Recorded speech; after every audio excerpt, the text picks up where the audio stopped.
Welcome to Thursday's live stream. Finish first financially. Goran Radanovic here. I didn't have I didn't do a live stream yesterday because I was busy the entire day with my vending machines. Somebody decided to vandalize them because they didn't get their coffee. Oh my goodness. How can they not get their coffee? That's just cause to completely vandalize one of my machines. And luckily, the damage wasn't as bad as I thought it would be. And I still needed to replace certain parts and uh, took a while and so forth. But yeah, that's the reason that I didn't do a live stream yesterday. And today that I decided to do one of the topics is what you need to improve your finances. That's what we're going to talk about today. And well, there's lots of things that you need to do to improve your finances. But if I had to nail down one specific thing to really get, if you think about, regardless of whatever it is that you want to do in life, what you want to accomplish. For me, I want to be a best-selling writer, best-selling author, also a best-selling writer as well. Those two things are different, because and the best writing writer. That's what I actually wanted to say. So that I'm a great writer and a best-selling writer. So that's my goal for my future. And one of the things that I'm doing to move me closer to that goal is I've made a commitment to write my book every single day. So at the moment, I'm writing a romance book, fiction, obviously. And so far, I've written about more than 100,000 words in the book because I made a commitment to write it every single day, regardless of what day of the week it is. It's my birthday, if it's public holiday, if Christmas, doesn't matter. I'm going to write my book. First of all, because I want to keep up the momentum. If you stop, ugh, excuse me, if I stop writing the book, then I'm on the second day, I'm going to be looking for excuses as to why not to come back to the book again. So it's just not the way to build momentum, to take a break. I need to be writing that book every single day. And but to keep up that momentum, what's really needed? Whether you're a writer, whether you're an artist, whether you play football, whether you want to be an architect, what's really required to get there? Discipline. That's what it is. In order to keep up that momentum, in order to focus on your craft, in order to get better at it, you need to continuously do it over and over again. You need that consistency, you need that momentum, but in order to get that, you need to be disciplined. And discipline really means, to me, it means doing things that I need to do even when I don't want to do them. That's really what discipline is. It's not about my feelings. Oh, I don't feel like doing it today. It's about a necessity. I need to do it today in order to move closer towards my goals. So that's really what it is, and that's why I say, I write whether it's a public holiday or a Sunday. It doesn't matter. If I'm really tired, like sometimes on a Sunday, then I'll write 500 words instead of 1,000 words. But I will still write something just so that I have dedicated myself to my craft for that day. I've shown my intent. I've shown that I'm serious towards making this work. That's That's what I want to do, and I need to show that I'm all in, and I do that through discipline. And the thing is, the discipline is really not only is it required, but it's acquired once you do something over and over again for a long period. It just becomes a part of you. It's something who you are eventually. It's like you condition yourself, and discipline is required for money as well. As I've said many times, money is a habit. The way you handle money is something that you've acquired throughout months and years, and you've either conditioned yourself to be a spender or you're a saver. And if you have just spent your entire life, well, then you've kind of disciplined yourself to get rid of money as soon as it comes in. You act impulsively. You are, you receive, you need instant gratification. That's what it is. You know, when spenders are, when they get their hands on money, they just look for ways to get rid of it because A, they act impulsively, and B, they need instant gratification, and C, they can't even really understand why somebody would want to save money. They can't understand it. And they also believe that they'll solve all their financial problems if they just increased their income. That's what they believe. You know, they're floating along, they're struggling month to month. This is how they operate. They're living paycheck to paycheck.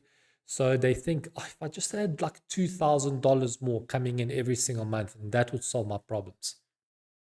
That's not the case. They would just find another way to spend that $2,000. The reason they are living paycheck to paycheck is because they spend everything that they have.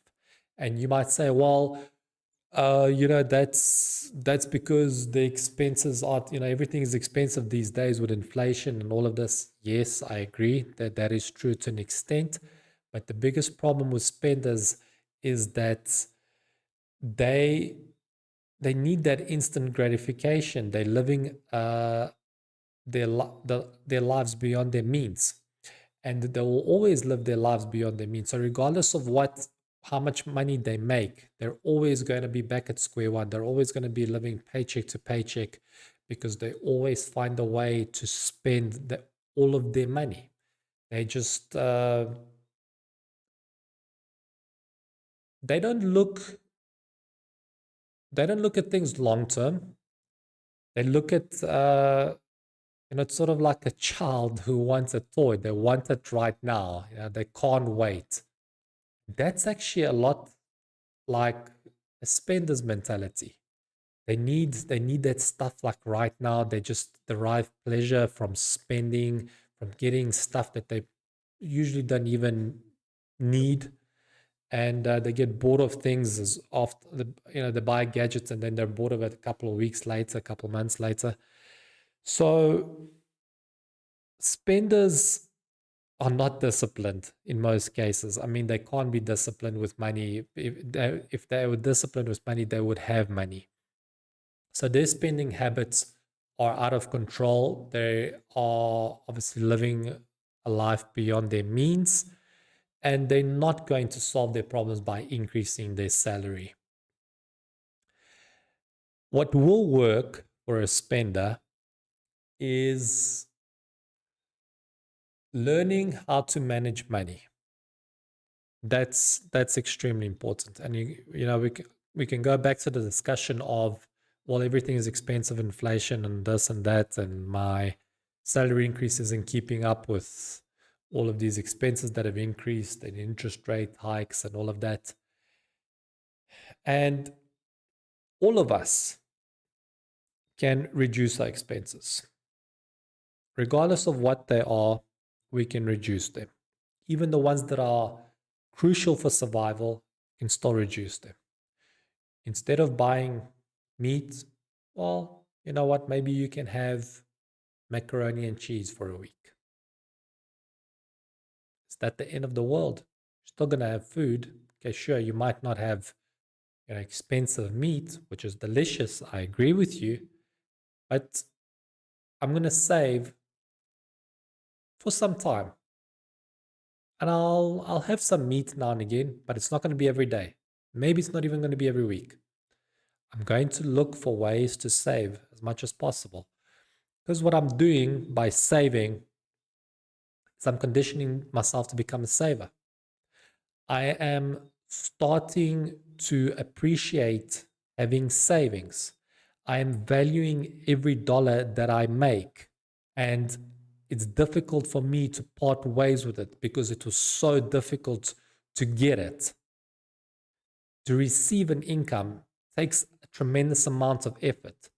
But to spend money is just something so casual for most people. It's like a sport. And the thing about spenders is that they feel like an emotional pain when they part ways with money because they value it so much. It was difficult for them to acquire it. And they see money as the path to financial freedom and getting rid of debts and not having to go to a job that they don't like. This is how they view money. And they understand that the more money they have, the more freedom they've got. So that's one of the biggest reasons that they value money, financial freedom, being out of debt, and having savings. So I think that's something that's extremely important to grasp, to consider, to live your life by. Something that I definitely practice. I could be even better. I could also save more, sure. But I think, if I look at the stuff that's I spend my money on, it's literally food, internet, gas, uh, that's it. Yeah, strange enough. Yeah, that's pretty much it. Obviously, electricity, water. But yeah, those are my expenses. I don't go out to like music festivals. Too old for that stuff. I haven't been on a vacation in years, many years, because I'm saving money. I've got money, I've got cash. Even if I was to use some of that cash to go on holiday, I'd still have significant amount left. But that's not something that I'm looking at doing right now. What else do most people spend their money on that I don't? Takeaways, takeouts. I cook at home. I'm not a good cook, but I do cook at home. I just shove things into the oven and then wait for it to be ready. Uh, Clothing and all of that, I hardly ever buy. Gadgets, nothing. Subscriptions, that's work related, yes. I've never had Netflix or Amazon Prime or any of that. Just don't have it. I heard some people say that they get a package from Amazon every single day. It's like, whoa, man, can you believe? I've never in my entire life received a package from Amazon. Never. I don't have anything against Amazon. The only thing I really buy on Amazon are ebooks. But otherwise, I've never received a package from Amazon. What are you getting from, what are you buying on there if you're getting a package every single day? It's crazy. So that's why you can see how simple my lifestyle is. Electricity and water, uh, what did I say? Gas, internet, food, obviously. And yeah, I mean that's pretty much it. It's like few expenses. I train at home, sometimes even go for a walk. I haven't used the gym in 3 months, but I'm still staying active. Uh, yeah, then the subscriptions that are work related and those are pretty much my expenses. So, what are most Americans spending their money on? Cars, high rents, clothes, takeouts, all of these things. And I compare my life to them. And I'm living just fine. Sure, I might not have a golf club membership, and I'm not going on a yacht. But you know what? I'm also not in debt. I'm not living paycheck to paycheck, and I've got significant savings. And one day, maybe I will be on a yacht. Maybe I will have a membership to some fancy club. But that will only be once I've got so much money that, going on a yacht for a week, it's like I don't even feel it. And that's not the case for most people who are splurging. They can feel it. Maybe they just choose not to feel it, but they definitely can feel it. But they're so wrapped up in this lifestyle that they put everything on credit cards, everything is financed, and they're just living life, and they think they're doing, everything is great, but deep down they know that they are really struggling. And they're struggling because they're not disciplined with money. They really aren't disciplined. They're not looking for ways to reduce expenses. They are looking for ways to live life to the fullest. And I can absolutely understand that. I mean, if you're just saving all the time for the rest of your life, like, what's the point of living? You need to spend some of it. You need to have fun. I'm all with you there, absolutely. But first of all, spend a portion of your savings after you're debt free. Because when you don't have any debt, you don't have any payments, but you don't have that stress that comes along with debt. And then when you've got savings and you use a portion of it, you still get to enjoy life while also enjoying the fact that you're not going to live paycheck to paycheck after you've had your fun. You're still going to be fine. And if all of a sudden your income stops, you're not going to feel guilty about having that fun, spending a portion of your savings, because you're still going to have quite a bit of savings if that was to happen. So those are just the things that are extremely important to keep in mind when you are considering what kind of life to lead. And the best kind of life for me was being disciplined, staying on that path for years. I lived the minimalist lifestyle for like 6 years. And then the significant savings probably took like a year and a half, maybe 2. So, and that's what I constantly say, that the saving, once you're out of debt, saving significant amounts is much faster than the period where you paid off debt, because you had, in my case, I had quite a bit of debt. So, and my income is just going towards paying off this debt, like most of it. And then once I paid it off, now all of those payments are no longer going to creditors. They're staying in my account. So the account just kept ballooning, it magnified substantially, just all of that interest compounded as well. And it grew significantly. So that's why I say the saving portion is much quicker than the debt repayment part. That's the part that feels grueling, but that's what you need in order to be disciplined. This is the path that I took, that I chose, and it paid off, absolutely paid off. But the number one thing was discipline. So I'm going to go into this article that I wrote on finishfirstfinancially.com. Just keep in mind, obviously, everything that I say is not financial or investment advice. It's purely for entertainment purposes. I just tell you what I did. So the article is what you need to improve your finances on finishfirstfinancially.com. Wrote it last year, October. And I said, have you ever asked yourself, what tools or character traits do I need to get out of debt and save money?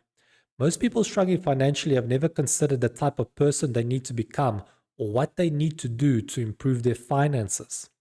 Since you're reading this piece, I assume that you're interested to know. Good for you. Knowledge is the first step to solving a problem, and the second is implementation. You can know everything in this world, but that knowledge is useless if you don't put it into action. When I got out of debt and built savings, I became a different person throughout that process, and I lived differently. Living differently from when I was in debt helped me to save money, and being a different person helped me to keep money. That's actually a good point. So, the thing about repaying off debt and saving up, you become, once you embark on that journey and you're now no longer a spender, you're a saver. When you have that transition, you become a completely different person. That's really, it's like a complete mind shift. And I also mention things such as no longer valuing the things that you valued before. So if you thought your car was just the greatest possession and you attached your identity to it and felt so great to drive an awesome car, but this car was keeping you in debt and you were struggling financially because of it. It was one of the reasons. It is for most people. Then once you become a saver, you view this vehicle, you view cars in general, you view debt as your enemy because that's what was keeping you away from financial freedom. And you don't want that mess anymore. So that's why you no longer enjoy it. You've become a different person. You look at things differently.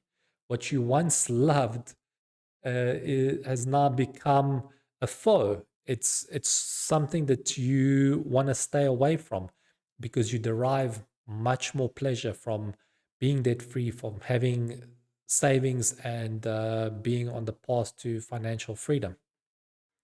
So that's what I meant about becoming a different person. Yeah. So the fact that I became a different person is what helped me to keep the money because I became a saver.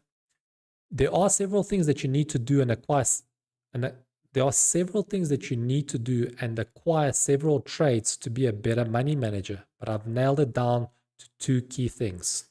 First is discipline. That's what we've been talking about. Show me a disciplined person, and I'll show you someone who could potentially get out of debt and build savings. Without being disciplined with money, you're bound to wonder where it went. People who are well financially disciplined are more likely to hold on to their money than those who aren't. But what does being financially disciplined entail? If you cannot manage $100, how can I trust you with $100,000? You need to prove yourself with a small amount to have the privilege of handling a big amount. Think of lottery winners who had no money and then received a large amount. Most of them went bankrupt a few years after winning the jackpot. Why? It's because they never learned how to manage money. That's the reason they never had any before the winnings. So if you think about it, yeah, why would you keep $100,000 when you don't even have $100?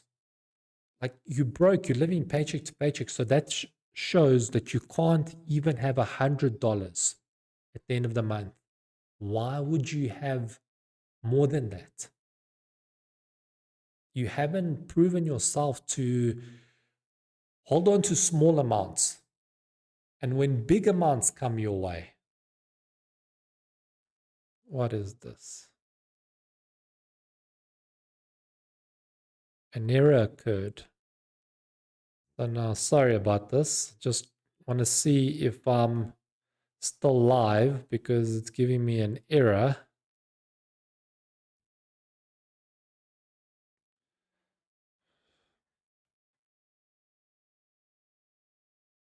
Okay, it looks like I am still live. Anyway, we're going to continue. For some reason, it's giving me an error. Doesn't matter. I'm just going to carry on. So you can't be trusted with big amounts because you're not even able to keep $100. So once you do come into contact with large amounts and you haven't conditioned yourself to be a saver, you're going to get rid of it. You're going to get rid of that amount. And the only solution is to become a saver. That's the long-term solution, but that's acquired through discipline. So let's continue with the article. Prove that you're not going to spend the first $100 that you receive. If the first thought that pops into your head when you receive money is how you're going to spend it, you're in the wrong mindset. The first thought that a saver has when he receives money is, where can I invest this money, or what high yield savings account is good so that my money grows? This is how savers think. They want to grow their money. They don't have this impulsive urge to just spend any money that they get. The way to build that mindset is to delay gratification. If your money comes in and then it goes out, you're not delaying gratification. You're looking for a way to spend it as soon as possible to feel pleasure. Delaying gratification means not spending your money until that money earns you more money. Think of it like this. You invest $100 and receive 7% interest at the end of the year. Now you have $107. You withdraw the $7 and spend it. You haven't touched the initial investment. That's responsible spending. If you had spent the $100 as soon as it came in, you would have nothing like most people. Keep in mind that most American families don't even have $1,000 saved. That's sad and definitely not the situation you want to be in. Discipline is acquired through the repetition of a habit over a long period of time. The longer you're able to maintain that habit, the more it becomes entrenched. Once the habit is solidified, discipline is acquired, and it's hard to break it. That's because you become a new person. Remember, that's what I was talking about. You shift from that spender to saver. You become a completely different person. So now that you view things differently, you think about things differently, and you act differently, and this is who you become. And it's hard for you to veer away from being a saver now going to spending, because being a spender brought you so much pain.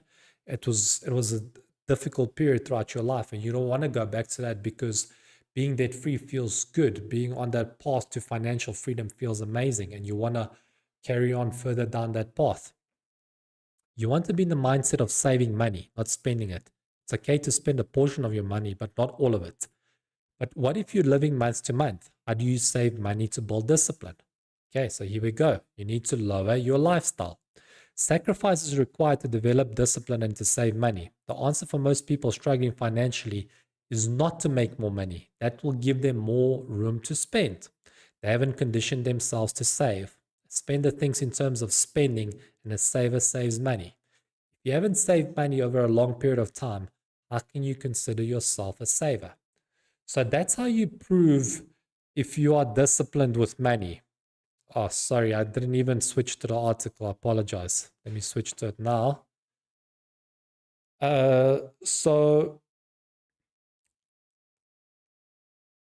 to obtain discipline, you need to do a specific action over and over again over a long period of time. And you acquire that habit, becomes entrenched, it gets solidified, you become disciplined.